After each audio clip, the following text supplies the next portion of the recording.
So today we will understand what are the kinds of possession given under jurisprudence. सबसे पहले आता है corporal and incorporeal possession. Corporal possession is the possession of material things.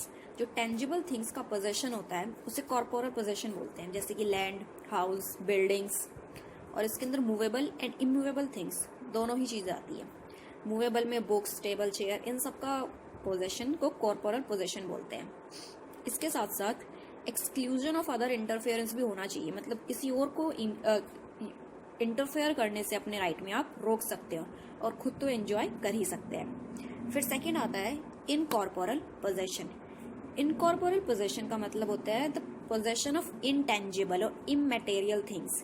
या opposite है corporal के. Intangible things ऐसी चीजें होती है विच यू कैन नॉट परसीव और टच, जैसे कि गुडविल और रेपुटेशन हो गई, कॉपीराइट, ट्रेडमार्क, इन सब के ऊपर इनकॉर्पोरल पोजेशन किया जाता है. इसके लिए एक्चुअल कंटिन्यूस यूज और एंजॉयमेंट होना जरूरी होता है.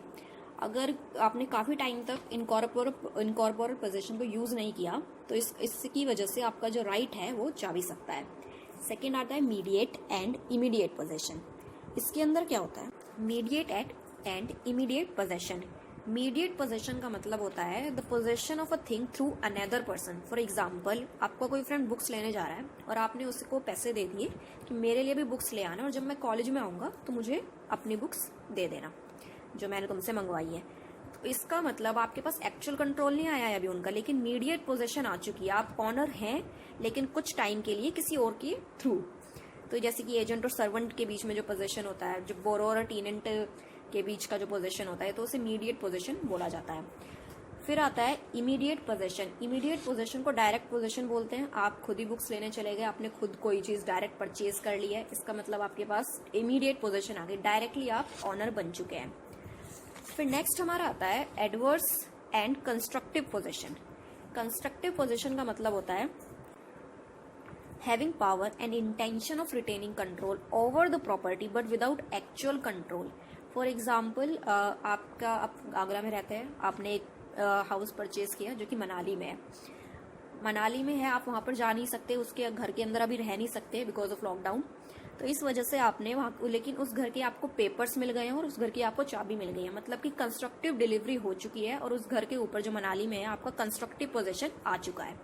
तो एक्चुअल कंट्रोल नहीं है बट आपके पास कंस्ट्रक्टिव पोजेशन आ चुका है. फिर आता है adverse possession. Adverse possession implies the possession by a person initially holding the land. अब आपने उस मनाली वाले घर में जा करके रहना शुरू कर दिया, इसका मतलब आपके पास डायरेक्ट पोजेशन आ चुका है, आपके ऊपर उसका फिजिकल कंट्रोल भी आ चुका है, तो उसे एडवर्स पोजेशन बोलेंगे. अब यहाँ पे एक ये फ्लो चार्ट के फॉर्म में दिया हुआ है काइंड्स ऑफ पोजेशन. इसके थ्रू डायरेक्ट पता लग जाएगा कि किस किस पोजेशन में क्या क्या डिफरेंस है. Mediate through another person, indirect possession जिसे बोलते हैं, जैसे purchase book through the someone else agent. Immediate direct possession, purchase a book by myself. Corporeal possession of material और tangible things which you can perceive by the senses at can touch, जैसे book और house. Incorporeal possession, possession of immaterial और intangible things जैसे कि trademark, goodwill.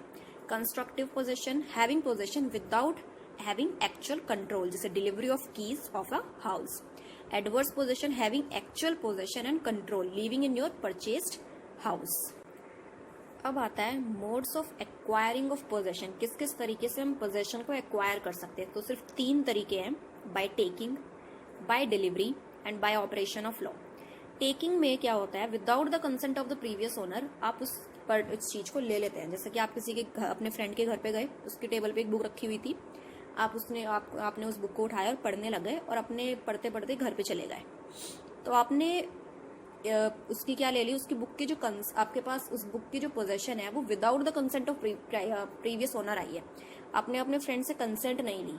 ऐसा जरूरी नहीं है कि आप इसको हमेशा गुड वे में ही हो या बैड वे में ही हो, उससे फर्क नहीं पड़ता. सेकेंड आता है बाय डिलीवरी. डिलीवरी के अंदर कंसेंट होता है प्रीवियस ओनर का और इसके अंदर एक्चुअल डिलीवरी भी हो सकती है, जैसे कि उसने बुक आपको खुद दे दी. कंस्ट्रक्टिव भी हो सकती है. कंस्ट्रक्टिव जैसे कि आपने कोई कार खरीदनी है लेकिन कार अभी तक किसी और के घर पे ही है, लेकिन उसकी चाबी और पेपर्स आपके पास आ गए, तो मतलब कंस्ट्रक्टिव डिलीवरी हो चुकी है. थर्ड आता है बाय ऑपरेशन ऑफ लॉ. इसके अंदर क्या होता है, जैसे कि विल, लीज, टीनेंसी, मॉर्गेज, ये सारे जो बाय ऑपरेशन ऑफ लॉ के एग्जाम्पल्स हैं। मतलब कि पोजेशन में ऑल्सो भी obtain by the operation of law. जैसे कि एक पर्सन मर जाता है, वो अपनी विल में लिख करके जाता है कि मेरे मरने के बाद ये प्रॉपर्टी एक्स, वाई या जेड को ट्रांसफर होगी। तो इसका मतलब by the operation of law आपको वो प्रॉपर्टी मिल गई है। तो यही होते हैं 3 types of modes of acquiring the possession.